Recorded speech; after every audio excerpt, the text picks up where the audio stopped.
Good afternoon, ladies and gentlemen. It's January 21, 2022. We are here in Los Angeles, California. Okay.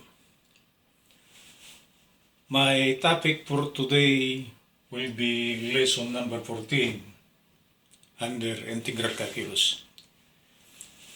Yesterday, I give you the needed identities to solve problems involving powers of trigonometric functions.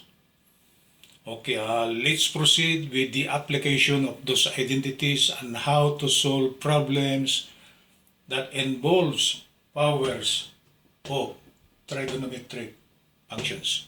Okay, let's proceed.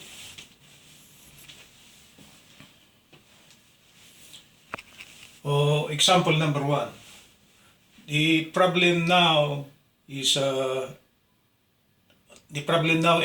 powers of trigonometric functions. Okay, let's bring out example number 1. Example number 1, the integral of sine cube of 4x cosine to the fifth of 4x dx. As you notice it, the given function is trigonometric, right? And it involves powers. The power of the first sine is 3 and the power of the cosine function is 5. That's why our topic is it involves powers of trigonometric functions. And we are to evaluate the value of this. Okay, let's proceed with the solution. This can be written as equal to the integral. We rearrange. We'll write this first. So cosine to the fifth of 4x.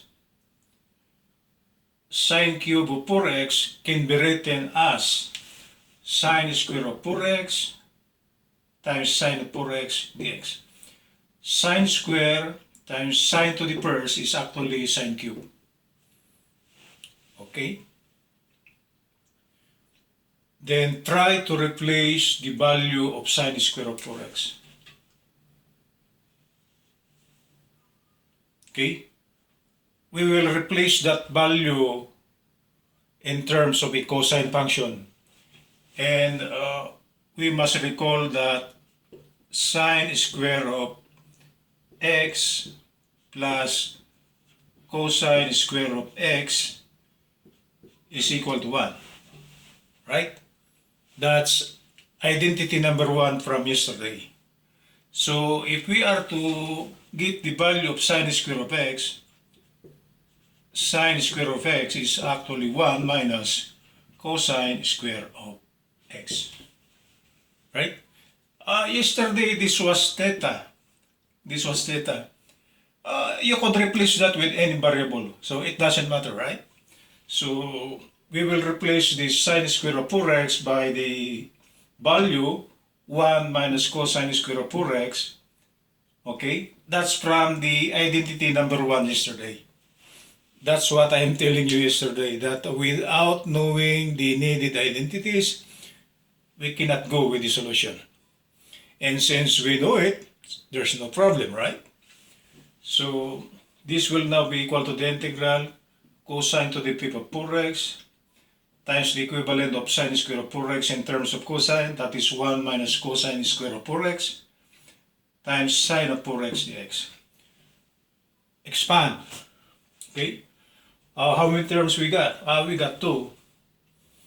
The product of this times 1 times sine of 4x dx is actually, I will expedite a little bit the solution, okay? Cosine to the fifth of 4x can be written as cosine of 4x to the fifth power, okay, times 1 times sine of 4x dx times sine of 4x dx. That's the first term after expanding.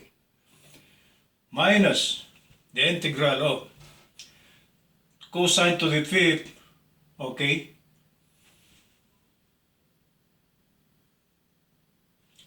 cosine to the fifth times cosine square, okay, will be cosine to the seventh. I will expedite a little bit. I will write it as cosine of 4x to the 7th power. This is 5 plus, this should be cosine. Yeah, it's correct. Cosine to the 7 of x times sine of 4x dx. Cosine to the fifth, cosine square. I think it should be 6. Right? It should be 6. Is it 6? 5 plus 2. This should be 7. Right? Cosine to the fifth, cosine square, that's 7 times sine of 4x dx. That's the second term. Why I write it like this? Because I am thinking of the power formula. I am thinking that this is u to the n and this is the u. This is u to the n and this is the u. The value of u for the first and second one is actually cosine of 4x. Okay? Same. That's why I put it at the middle. U is cosine of 4x, du will be, the derivative of cosine is minus sine of 4x. Sorry for this one. This should be 4x. Right? Minus sine of 4x times the differential of u. This is 4 dx. Or du will be minus 4 sine of 4x dx. It is not exact. Why not exact? Because we got the value negative 4 over here.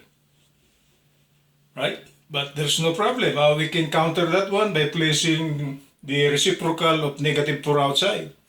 So this will now be equal to, the reciprocal of negative 4 is negative 1/4. The integral of the first one. I just rewrite this one.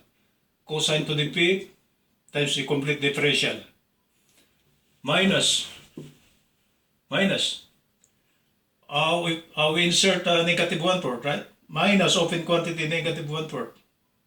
The integral, cosine to the 7. This is the complete differential, minus 4 sine of 4x dx.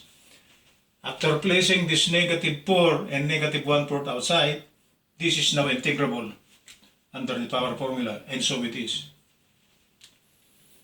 Okay? This is u to the n, this is du, this is u to the n, and this is du, exactly. What's the formula for power formula under integral? It is u to the n plus 1 over n plus 1. So for the first one, this should be negative 1/4. Okay? Power formula. 5 plus 1 is 6 over 6. Close bracket. Plus. Minus 1/4 is plus 1/4. Also power formula. 7 plus 1 is 8 over 8 plus c. Simplifying further to bring out the final answer, this should be 4 times 6 is 24, but this is negative. So the coefficient of the first one is minus 1 over 24, cosine to the 6 of 4x. 4 times 8 is 32. So the coefficient of the second term is actually 1 over 32, cosine to the 8 of 4x plus c. That's the final answer.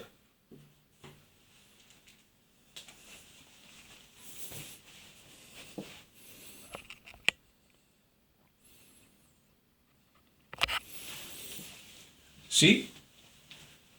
So on the first solution, we bring out the final answer as a function of cosine. Okay? Actually, there's a second solution for this first problem, and that will be our example number 2. Okay, we are solving the same problem for example number 2, sine cube, cosine to the 4x dx, another solution. Okay? Because there could be another solution. That's why we are bringing out the other solution. Because maybe in the examination you bring out this one, but supposing your instructor bring out this one, then he will mark your answer wrong. No, it's not fair, right? So if there are two solutions, the instructor or the professor should know that there are two answers, right? So for today, let's bring out the second solution for problem number 1. This is example number 2 using still the same problem number 1, but bringing out another form of solution. Okay, let's proceed with the solution. I just rewrite this one, sine cube, okay, 4x. Cosine to the fifth is cosine square times cosine. 2 plus 2 plus 1. This is 1. And that is actually 5, right? I just distribute it. Cosine square times cosine to the first is actually cosine to the fifth. Okay? Rewriting the integral, this will be sine cube of 4x. But what is cosine?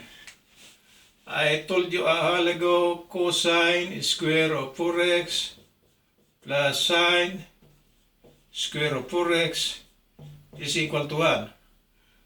The angle is 4x. Okay? So it could take any form. It could be theta, it could be beta, it could be gamma, okay? It could be anything. So if we try to take the equivalent of cosine square of 4x, cosine square of 4x, same. We transpose this. 1 minus sine square of 4x. Okay? It depends on the angle. Yesterday, my example was theta, but it could take any value, right? So we will replace this cosine square of 4x by the value 1 minus sine square of 4x. 1 minus sine square of 4x, okay? We maintain cosine of 4x. We don't touch it. Okay?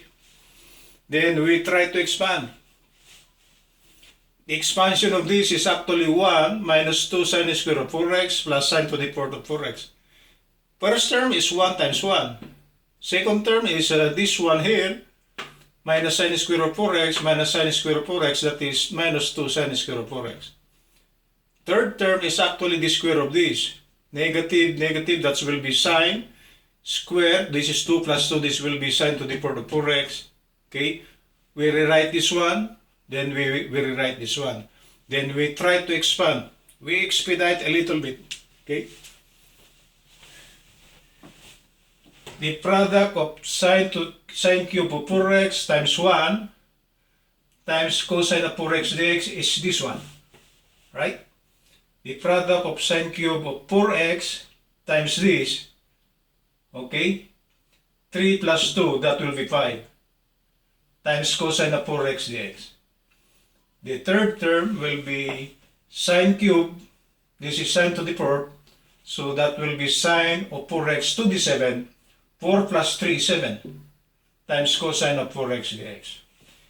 And the remaining resulting expansion now falls all under the so-called power formula, where the value of u is sine of 4x. Okay?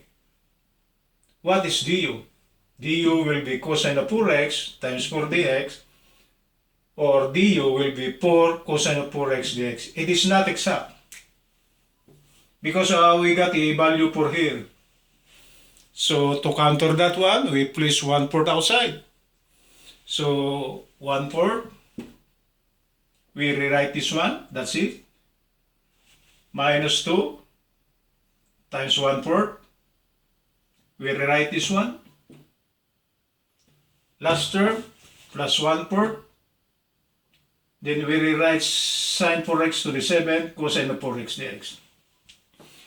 After placing 4 inside and 1/4 outside, all the remaining expansion will be integrable under the power formula.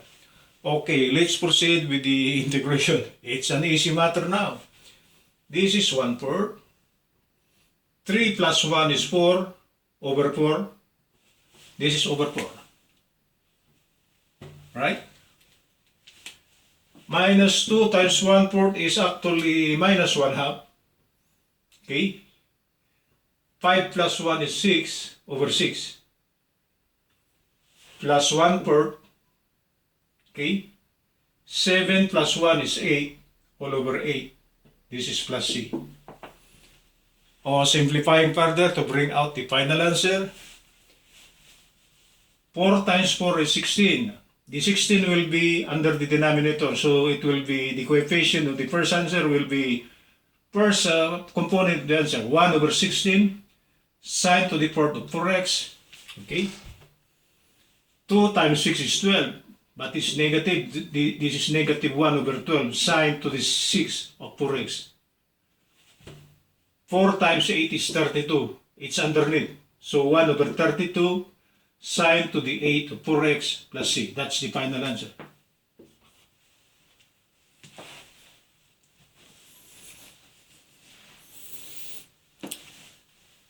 Right? This is the first answer using the first solution. This is the second answer using the same, solving the same problem with another solution. This is the final answer. So actually, there are two answers. The first one is in terms of a cosine function. The second one is in terms of a sine function. Actually, we can bring out this one without bringing the solution by just only simplifying this one, okay, and replacing a cosine by a sine function. But the better way to produce the second solution is actually to bring out the second solution using the sine function. Okay? Okay, that's the importance now of identities in solving powers of trigonometric functions under integral. Without knowing your identities, you cannot solve problems under powers of trigonometric functions. I think that's just more than good enough for today. It's becoming interesting, right? If you like it, please click like. If you want to share it, please click share. And if you want to subscribe to my channel, please click subscribe. Good afternoon, Los Angeles.